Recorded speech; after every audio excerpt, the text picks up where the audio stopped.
नमस्कार, स्वागत है आपका प्रोफेशनल एस्ट्रोलॉजी पर। मैं यशराज तिवारी आज आप सभी के समक्ष उपस्थित हुआ हूं फरवरी 2025 के मासिक राशिफल को लेकर।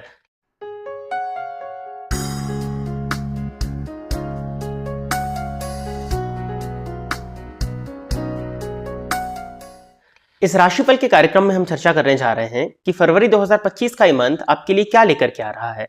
आपकी लव लाइफ कैसे होने वाली है, आपकी करियर लाइफ कैसी होने वाली है, आपकी मैरिड लाइफ कैसी होने वाली है, धन की स्थिति आपके लिए इस मंथ में किस तरह से रहने वाली है। साथ ही साथ आज के इस राशिफल के कार्यक्रम में हम देखेंगे कि जो ग्रहों का राशि परिवर्तन इस मंथ में होने वाला है उनका प्रभाव प्रत्येक राशि के जातकों पर क्या पड़ने जा रहा है। सबसे पहले तो जैसा कि आप सभी दर्शक जानते हैं कि जो मासिक राशिफल का कार्यक्रम होता है वो ग्रहों के गोचर पर आधारित होता है और इस मंथ में दो ग्रहों का राशि परिवर्तन होने वाला है। बुध राशि परिवर्तन करेंगे 11 फरवरी 2025 के दिन, मकर राशि से निकल करके कुंभ राशि में जाने वाले हैं। और सूर्य राशि परिवर्तन करने वाले हैं 12 फरवरी को, वो भी मकर राशि से निकल करके कुंभ राशि में जाने वाले हैं। और इनके अलावा जो ग्रहों की स्थिति है वो आपको स्क्रीन पर देखने में मिल जाएगी। आज के इस राशिफल के कार्यक्रम में आपको अंत में कुछ उपाय के विषय में भी बताया जाएगा, जिन उपायों को करके आप अपने इस मंथ को और श्रेष्ठ बना सकते हैं। यदि आप इस कार्यक्रम को देखते हैं और इस कार्यक्रम के माध्यम से आपका कुछ भी लाभ होता है तो आप इस वीडियो को लाइक करें, साथ ही साथ इस चैनल को सब्सक्राइब करें ताकि इन फ्यूचर जो भी कंटेंट मेरे द्वारा इस चैनल पर अपलोड किया जाता है उसका नोटिफिकेशन आपको मिलता रहे। आइए अब हम चर्चा प्रारंभ करते हैं राशियों के क्रम में 7वीं राशि अर्थात तुला राशि के जातकों के लिए फरवरी 2025 का ये मंथ क्या लेकर के आ रहा है। तुला राशि के जातकों के लिए राशिपति शुक्र बनते हैं और इस पूरे ही मंथ शुक्र की उपस्थिति जन्म कुंडली के षष्ठ स्थान में राहु के साथ उच्च राशि में होने जा रही है। अब सबसे पहले आपको ये देखना होगा कि आपके लिए षष्ठेश और अष्टमेश का परिवर्तन गोचर कुंडली में बन रहा है। इसमें कहीं कोई डाउट नहीं है कि राशिपति शुक्र का षष्ठ स्थान में उच्च राशि में बैठना आपके व्यक्तित्व में विकास कराने वाला है, आपके सौंदर्य प्रसाधन में वृद्धि करने वाला है, आपकी खूबसूरती में निखार लाने वाला होने ही वाला है। शुक्र का षष्ठ स्थान में होना कहीं ना कहीं आपके लग्जरीज को बढ़ा देगा, लग्जरियस लाइफस्टाइल होने वाली है, घूमना फिरना बहुत ज्यादा होगा, साथ ही साथ बाहर का खान पान, अत्यधिक भोग, इन सब चीजों की स्थिति आपके लिए इस मंथ में बनने वाली है। काफी अच्छा महसूस आप इस समय पर करेंगे, खुशनुमा मंथ आपका ये जाने वाला है। शुक्र कहीं ना कहीं आपको षष्ठ स्थान में बैठ करके आनंदित कराएंगे, हर तरह की सुख सुविधाओं का भोग आपको इस मंथ में देखने में मिलने वाला है। बट कुछ चीजों की सावधानी आपको रखनी है क्योंकि कई बार भोग की अधिकता व्यक्ति को रोग भी दे देती है। पेट से संबंधित परेशानियां आपको होंगी, बाहर का खान पान आपका इस मंथ में बहुत ज्यादा बढ़ने वाला है, बट बाहर के खान पान पर आपको नियंत्रण लगाने की जरूरत है। जितना हो सके कम से कम बाहर का खाना खाएं और सात्विक भोजन करना ही आपके लिए इस मंथ में सही होगा। नॉनवेज इत्यादि यदि खाते हैं तो इस मंथ में बिल्कुल भी भूल करके भी नॉनवेज को टच मत करिएगा।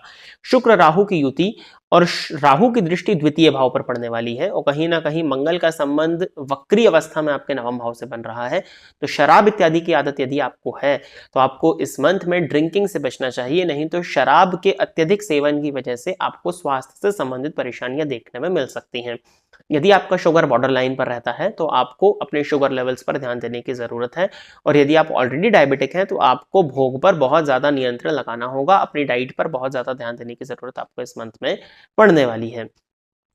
यूरिन से संबंधित या किडनी से संबंधित किसी तरह की परेशानी यदि आपको है तो आपको ध्यान देने की जरूरत है। जीवन साथी के स्वास्थ्य का थोड़ा सा आपको ध्यान इस मंथ में देना होगा। बाकी ओवरऑल देखा जाए तो आपकी लग्जरियस लाइफस्टाइल में वृद्धि ही होगी और आप खुश रहेंगे इस मंथ में। कहीं ना कहीं घूमने जा सकते हैं, ट्रेवलिंग में आपका समय काफी इस मंथ में जाने वाला है। सूर्य का गोचर आपके लिए 12 फरवरी तक जन्म कुंडली के चतुर्थ भाव में होने वाला है। लाभेश का संबंध चतुर्थ स्थान से होगा, भूमि भवन और वाहन के सुखों में वृद्धि होगी, लेकिन कुछ हद तक मानसिक तनाव और चिंता हो सकती है। माता के स्वास्थ्य में परेशानियां देखने में मिल सकती हैं और आपको सीने में जलन की शिकायत हो सकती है। फिर वही कहूंगा, स्वास्थ्य का थोड़ा सा ध्यान देने की जरूरत है। ओवरऑल भूमि भवन वाहन का सुख मिलने वाला है। नया वाहन इत्यादि लेना चाह रहे थे तो इस मंथ के फर्स्ट हाफ में आप ले सकते हैं। सूर्य राशि परिवर्तन करके 5th हाउस में आएंगे, पेट से संबंधित परेशानियों को ये भी बढ़ा देंगे, परंतु आप अपने ज्ञान के माध्यम से बड़े धन का लाभ अर्जित करने वाले हैं। शेयर मार्केट इत्यादि में यदि इन्वेस्ट करते थे, लॉन्ग टर्म से इन्वेस्टमेंट करते चले आ रहे थे तो इस मंथ में कुछ हद तक ग्रोथ आपको देखने में मिलने वाली है। आकस्मिक धन लाभ के योग आपके लिए बनते हैं। संतान पक्ष से संबंधों को मधुर बना करके रखने का प्रयत्न आपको करना चाहिए, नहीं तो संतान पक्ष के साथ में संबंध आपके बिगड़ सकते हैं। लव रिलेशनशिप के पॉइंट ऑफ व्यू से समय अच्छा तो है, बट गलतफहमी की वजह से प्रेमी के साथ में विवाद हो सकता है। और सूर्य शनि की युति पंचम स्थान में होगी तो कहीं ना कहीं ईगो की वजह से या गलतफहमी मिसअंडरस्टैंडिंग की वजह से लव रिलेशनशिप में सेपरेशन की स्थिति भी बन सकती है, क्योंकि शुक्र राहु के साथ है। और यदि आपका कैरेक्टर कहीं से भी लूज होता है तो वो चीज आपके पार्टनर को पता चल सकती है और उस वजह से आपका रिलेशनशिप एंड होगा। तो कहीं ना कहीं आपको अपने कैरेक्टर का भी ध्यान इस मंथ में देना होगा।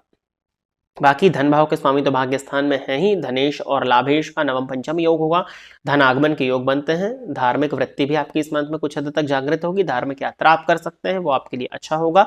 धन इत्यादि के पॉइंट ऑफ व्यू से मंथ अच्छा है आपके लिए। व्यापार यदि आप करते हैं तो व्यापार में भी विकास, व्यापार में आपको आपके भाग्य का साथ है, ट्रेवलिंग के माध्यम से आपको धन का लाभ होने वाला है। व्यापार को लेकर के यात्राएं हो सकती हैं, वो यात्राएं सफल होती हुई दिखाई दे रही हैं। करियर वाइज भी मंथ आपके लिए अच्छा ही होगा, क्योंकि शुक्र का संबंध 6th हाउस से है।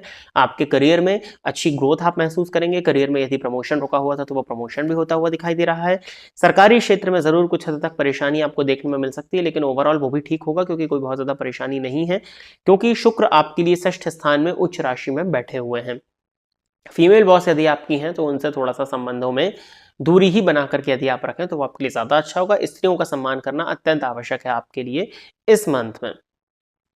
मैरिड लाइफ के पॉइंट ऑफ व्यू से देखा जाए तो अच्छा रहेगा। जीवन साथी के स्वास्थ्य का थोड़ा सा आपको बस ध्यान देने की जरूरत है। बाकी ओवरऑल मैरिड लाइफ के पॉइंट ऑफ व्यू से समय आपके लिए अच्छा है। व्यापारियों के लिए भी समय अच्छा है। पार्टनरशिप में यदि आप व्यापार करते हैं, थोड़ा सा उग्रता, थोड़ा अहंकार से आपको इस मंथ में बचने का प्रयत्न करना चाहिए। बाकी स्पेशली आपको इस मंथ में भोग की अधिकता से बचना है, नहीं तो रोग की स्थिति निर्मित होने ही वाली है, ये क्लियर दिखाई दे रही है। पेट से संबंधित परेशानियां स्पेशली आपके लिए ज्यादा हैं। आकस्मिक धन लाभ के योग आपके लिए बनते हैं, तो अगर आप उस क्षेत्र से जुड़े हुए हैं तो आपको प्रयत्न इस मंथ में ज्यादा करना चाहिए। गुप्त साधना इत्यादि से यदि आप जुड़े हुए थे तो ये शुक्र का गोचर आपको काफी सपोर्ट करने वाला है। पूजा पाठ या आध्यात्मिक फील्ड से जुड़े हुए हैं तो भी मंथ आपके लिए अच्छा है। ज्योतिष के फील्ड के यदि आप विद्यार्थी हैं, ज्योतिष में रिसर्च इत्यादि यदि आप करते हैं तो भी ये मंथ आपके लिए काफी फेवरेबल होने वाला है। किसी लंबी रिसर्च को यदि करना चाह रहे थे या किसी गूढ़ विषय के ज्ञान को प्राप्त करना चाह रहे थे तो इस मंथ में उसकी नींव आप डाल सकते हैं। ये समय आपके लिए काफी फेवरेबल होगा। कंस्ट्रक्शन कराना चाह रहे थे कि प्लॉट लेकर के रखा था तो वो भी आप 12 फरवरी के पहले पहले उसको शुरुआत कर सकते हैं। बुध राशि परिवर्तन करके 5th हाउस में आएंगे तो ये भी आपके धन धान्य में वृद्धि करने वाला। बैंकिंग की फील्ड से जुड़े हुए हैं तो अच्छी सफलताओं को दिलाने वाला। और बैंकिंग की फील्ड में यदि नौकरी की तलाश कर रहे थे तो कहीं ना कहीं वो तलाश आपकी इस मंथ में पूर्ण होती हुई दिखाई दे रही है।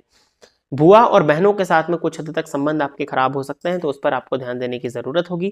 बाकी इसके अलावा आपके लिए कोई और सावधानी नहीं है, स्पेशली हेल्थ का ही आपको ध्यान देना चाहिए इस मंथ में। उपाय के तौर पर तुला राशि के जातकों को इस पूरे ही मंथ राम रक्षा स्तोत्र का पाठ करना चाहिए। साथ ही साथ नित्य शिव जी के मंदिर में जाकर के शिवलिंग पर जल अर्पित करना भी आपके लिए इस मंथ में काफी फेवरेबल होगा। और यदि आपको कुशा मिल जाती है तो कुशा का जल शनिवार के दिन शिवलिंग पर यदि आप अर्पित करते हैं तो वो करना भी आपके लिए इस मंथ में काफी फेवरेबल होगा। और स्त्रियों का सम्मान करने की जरूरत है। मानसिक अशांति होती तो थोड़ा सा प्राणायाम भी आपको इस मंथ में शुरू कर देना चाहिए। तो प्रिय दर्शकों, ये था तुला राशि के जातकों के लिए फरवरी 2025 का राशिफल। आशा करता हूं कि तुला राशि के जातक मेरे द्वारा बताएगा इस राशिफल के कार्यक्रम से संतुष्ट होंगे। यदि आप इस कार्यक्रम को देखते हैं और इस कार्यक्रम के माध्यम से आपका कुछ भी लाभ होता है तो आप इस वीडियो को लाइक करें, साथ ही साथ इस चैनल को सब्सक्राइब करें, ताकि इन फ्यूचर जो भी कंटेंट मेरे द्वारा इस चैनल पर अपलोड किया जाता है उसका नोटिफिकेशन आपको मिलता रहे। यदि इस कार्यक्रम के माध्यम से आपका कुछ भी लाभ होता है तो आप इस वीडियो को ज्यादा से ज्यादा लोगों के साथ में शेयर करें, ताकि और भी लोगों का लाभ हो और उसका माध्यम आप सभी दर्शक बने। आज के इस कार्यक्रम में बस इतना ही रखते हैं। नमस्कार।